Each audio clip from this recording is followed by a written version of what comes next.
अब हम ऐसे टाइम में आ गए जहाँ अगर हमें एक अच्छे इंडियन सिनेमैटिक यूनिवर्स के बारे में बात करनी हुई तो हम ना शाहरुख, सलमान और ऋतिक के स्पाई यूनिवर्स के बारे में बात करेंगे, ना ही बात करेंगे अजय, अक्षय और रणवीर सिंह के कॉप यूनिवर्स के बारे में, और ना ही हम बात करेंगे कमल हसन और विजय जैसे सुपरस्टार्स के एलसीयू के बारे में, बल्कि हम बात करेंगे श्रद्धा कपूर, राजकुमार राव, आयुष्मान खुराना और वरुण धवन के मैडॉक हॉरर कॉमेडी यूनिवर्स के बारे में। स्त्री, भेड़िया, मुंजिया, स्त्री 2 और अपकमिंग थामा, ये सारी मैडॉक प्रोडक्शन हाउस के अंडर बनी हुई फिल्म है और एक ही यूनिवर्स का पार्ट है।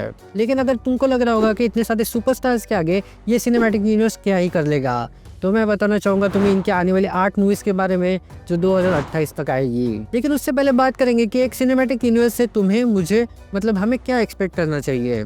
एक अच्छा सिनेमैटिक यूनिवर्स बनता कैसे है? एक सिनेमैटिक यूनिवर्स तब बनता है जब हम सारी कहानी को एक कनेक्टेड फील दे। हमें हर एक मूवी के साथ ऐसा फील होना चाहिए कि हम एक बड़ी कहानी की तरफ जा रहे हैं। और इसके 2 इंपॉर्टेंट फैक्टर्स है। सबसे पहला ये है कि सिनेमैटिक यूनिवर्स के सारे कैरेक्टर्स अपनी खुद की मूवी के साथ साथ दूसरी मूवीज में भी दिखते रहे, मतलब उनका कैमियो होता रहना चाहिए।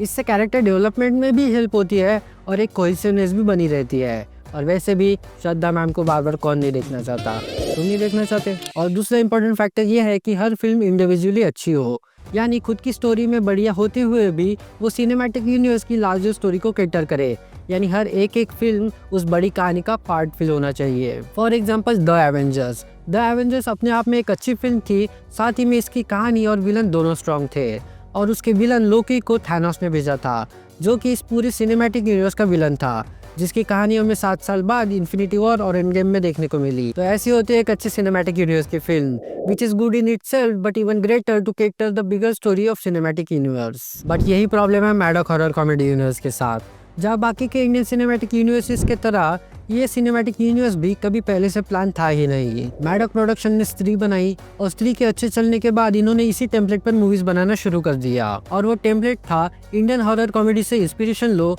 उसमें कॉमेडी डालो और कुछ दोस्तों के कैरेक्टर होंगे जो सिचुएशनल कॉमेडी में हेल्प करेंगे, और किसी एक अच्छी सी मैम को ले लो और उनके साथ गाना बनाओ, बस हो गया काम।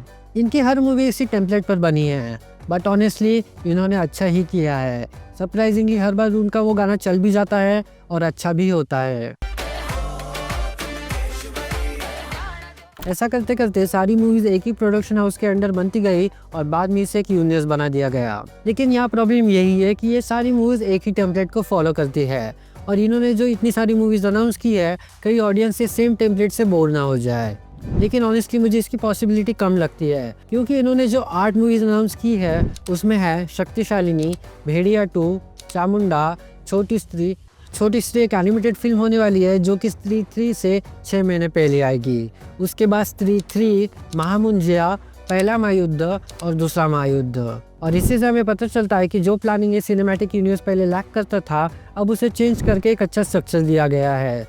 मतलब इनके पास प्रॉपर प्लानिंग है, और सारी मूवीज जो पहले इंडिविजुअली लिखी जाती थी, अब उनका मेन फोकस एक बड़ी कहानी को कैटर करने पर होगा, जो कि 2 बड़ी फिल्में हैं, पहला महायुद्ध और दूसरा महायुद्ध। और इसमें कई मूवीज के सीक्वल भी है, जैसे स्त्री का, भेड़िया का और मुंजिया का, जिससे हमें कैरेक्टर डेवलपमेंट भी देखने को मिलेंगे। तो इसी प्लानिंग की वजह से ये बन सकता है ग्रेटेस्ट इंडियन सिनेमैटिक यूनिवर्स, क्योंकि जो एग्जिस्टिंग इंडियन सिनेमैटिक यूनिवर्स है उनका जैसा हाल है, वॉर 2 फ्लॉप हो गई, सिंघम 3 उतनी कुछ खास नहीं थी, और लोकेश अपनी अगली मूवी बना ही नहीं रहे। I mean, वो बाकी के यूनिवर्स कंटिन्यू होंगे या नहीं उसकी भी कोई श्योरिटी नहीं है। और इस तरफ मैडॉक हॉरर कॉमेडी यूनिवर्स का पूरा प्लान रेडी है। तो यही था पूरा ब्रेकडाउन MHCU का। तो तुम बताओ, तुम इनमें से कौन सी कौन सी मूवी को देखने के लिए ज़्यादा एक्साइटेड हो? और वीडियो पसंद आई होगी तो वीडियो को लाइक ज़रूर करना। Will meet in the next one.